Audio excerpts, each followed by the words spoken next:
যদি তোমার সময় খুব কম থাকে তবুও এই গল্পটা একবার শুনে দেখো। মন থেকে বিশ্বাস করছি একবার শুনলেই তুমি আর ছাড়তে পারবে না। তাই চলো হারিয়ে যাই পদ্মজার গল্পে। পর্ব ২। বাড়িটা মোড়ল বাড়ি নামে পরিচিত। পদ্মজার দাদার নাম ছিল মিয়াফর মোড়ল। তিনি গ্রামের একজন সম্মানিত ব্যক্তি ছিলেন। ৬ কাঠা জমির ওপর টিনের বিশাল বড় বাড়ি নির্মাণ করেছিলেন ৪ ছেলের জন্য। ২ ছেলে ১৬ বছর আগেই ১৯৭১ সালের মুক্তিযুদ্ধে শহীদ হয়েছেন। দুজনেই ছিলেন টকবগে যুবক। আর একজন ৮ বছর বয়সে কলেরায় মারা যান। বাকি রইলেন একমাত্র মুর্শিদ মোড়ল। বর্তমানে এই বাড়ি মুর্শিদের অধীনে, যদিও তিনি সবসময় এখানে থাকেন না।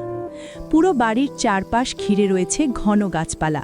বাড়ির পিছনে বয়ে চলেছে নদী। রাত ৯টা বাজলেই পরিবেশ নিস্তব্ধ রাতের রূপ ধারণ করে। রাতের এই নির্জন প্রান্তর ঝিঝি পোকার ডাকে ছেয়ে যায়। ঝিঝি পোকার সুরের সাথে পদ্মজার ভাঙা কান্না মিশে এক ভৌতিক পরিবেশ সৃষ্টি করে।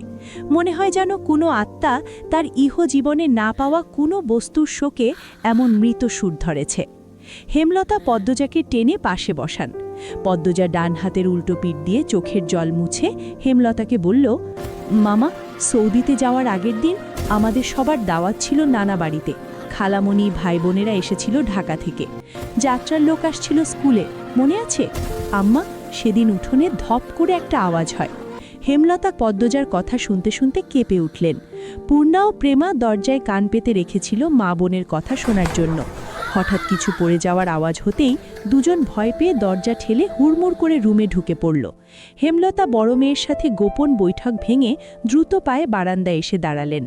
উঠোনে বিদ্যুৎ নেই, হারিকেন জ্বালানো হলো। পিছনে ৩ মেয়ে এসে দাঁড়িয়েছে। একজন মায়ের ৩ মেয়ে নিয়ে এত বড় বাড়িতে একা বাস করাও যেন এক যুদ্ধ।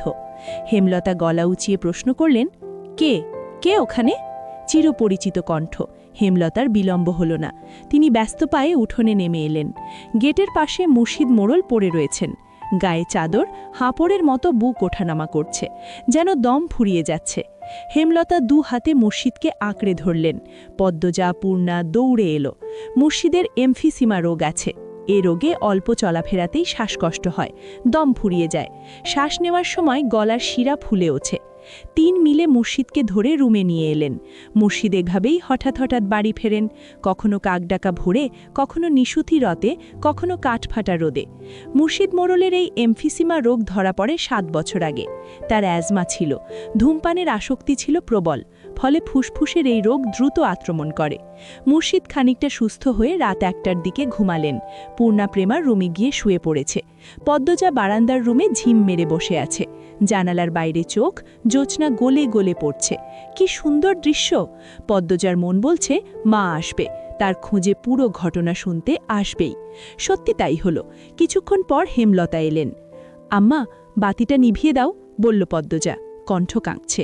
হেমলতা বাতি নিভিয়ে পদ্মজার পাশে বসলেন। পদ্মজা তৈরি ছিল, তবু অপ্রস্তুত হয়ে পড়ল। খুব অস্বস্তি হচ্ছে। সে গোপনে দীর্ঘশ্বাস ছাড়ল। পদ্মজা তখন ৪র্থ শ্রেণীর ছাত্রী, বয়স মাত্র ১০ বছর। খুব কম বয়সেই তাকে স্কুলে পাঠানো শুরু করেন হেমলতা। সেদিন নানা বাড়িতে সবার দাওয়াত। হানিফ চলে যাবে সৌদিতে, তাই এত আয়োজন। পরিবারের মিলন আসর বসে, স্কুল মাঠে নাচ গানের অনুষ্ঠান হয়। বাড়ির সবাই সেখানে চলে যায়।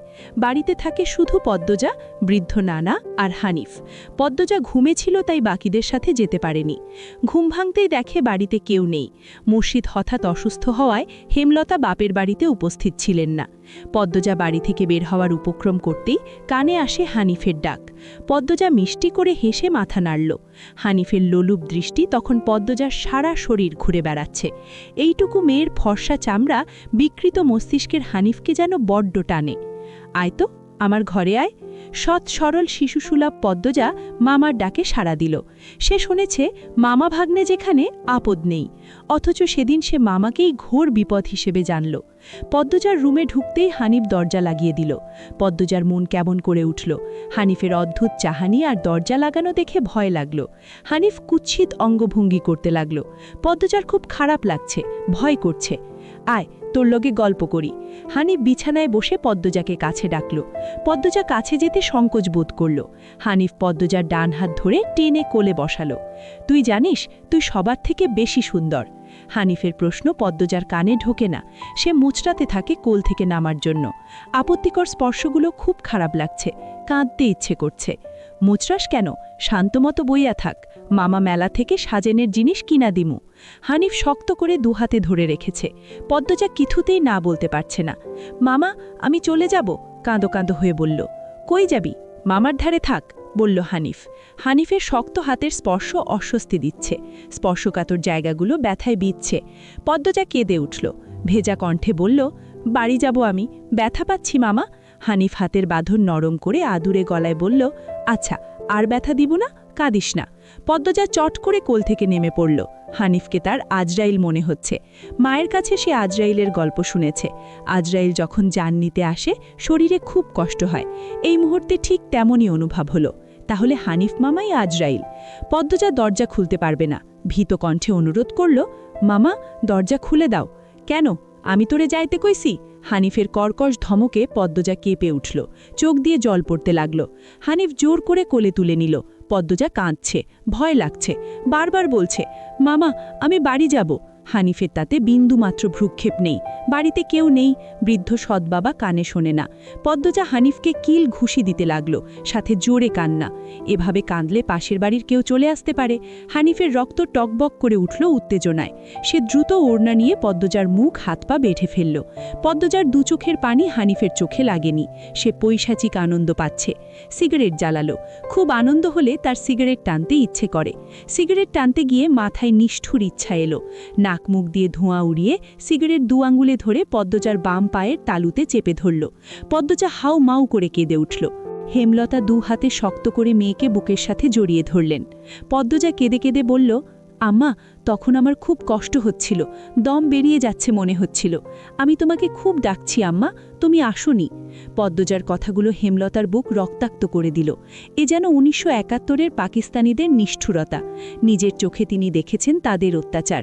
হানিফ আর পাকিস্তানিদের মধ্যে কোনো তফাৎ নেই।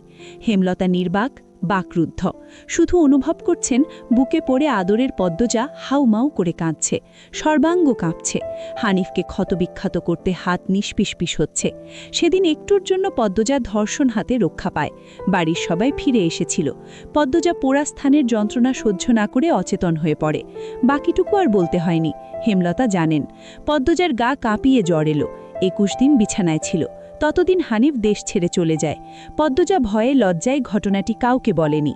পায়ের পোড়া দাগ দেখে হেমলতা প্রশ্ন করলে পদ্মজা সহজভাবে বলেছিল, চুলার কাছে গিয়েছিলাম, চুলার লাকড়ির আগায় পা লেগেছিল।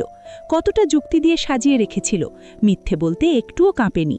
পুরো ঘটনা পদ্মজার বুকে তাজা রয়েছে। এই ৬ বছর লুকিয়ে কতবার কেঁদেছে। সবসময় চুপ করে কোথাও বসে থাকত। হেমলতা মেয়ের নিশ্চুপতা দেখে মাথা ঘামাননি, কারণ পদ্মজা ছোট থেকেই চুপচাপ ছিল। কিন্তু আজ হেমলতার খুব আফসোস, নিজেকে অপরাধী মনে হচ্ছে। তিনি ভাবছিলেন তার ৩ মেয়েই তার কাছে খোলা বইয়ের মতো, চাইলেই পড়া যায়। বিশেষ করে পদ্মজাকে বাড়ির পিছনের নদীর মতো স্বচ্ছ মনে হতো, যার জীবনে অস্বচ্ছ কিছু নেই, সব সাদা মাঠ, সহজ সরল। অথচ পদ্মজার জীবনে কত বড় দাগ জ্বলজ্বল করছে, কত বড় ঘটনা লুকিয়েছিল। মেয়েরা কথা লুকিয়ে রাখার সীমাহীন ক্ষমতা নিয়ে জন্মায়। এই কথা নিজের মেয়েদের ক্ষেত্রে মাথায় আসেনি। পদ্মজা শান্ত হলে হেমলতা বললেন, পাটা দেখি। পদ্মজা পা বিছানায় তুলল। হেমলতা পা কোলে নিয়ে পোড়া দাগটা মনোযোগ দিয়ে দেখলেন। রক্ত টকবক করে উঠল। রন্ধ্রে রন্ধ্রে হিংস্র যেন লুটোপুটি খাচ্ছে। এই পোড়া দাগ হানিফের রক্ত দিয়ে মুছব, কথাটি সহজ করে বললেন। তবু পদ্মজা কেঁপে উঠল। কি যেন ছিল কথাটিতে, শরীরের পশম দাঁড়িয়ে গেল। হেমলতা বারান্দার রুম ছেড়ে বড় ঘরে ঢুকলেন। মিনিট কয়েক পর রামদা ছুরি হাতে উঠোনে গেলেন। উঠোনের একপাশে শক্ত পাথর, ছুরিটা পাথরে ঘষতে লাগলেন সাবধানে। ঘষতে ঘষতে পাথর গরম হয়ে স্ফুলিঙ্গ দেখা দিল, ধার হয়ে গেছে। পদ্মজা বারান্দা থেকে দেখছে।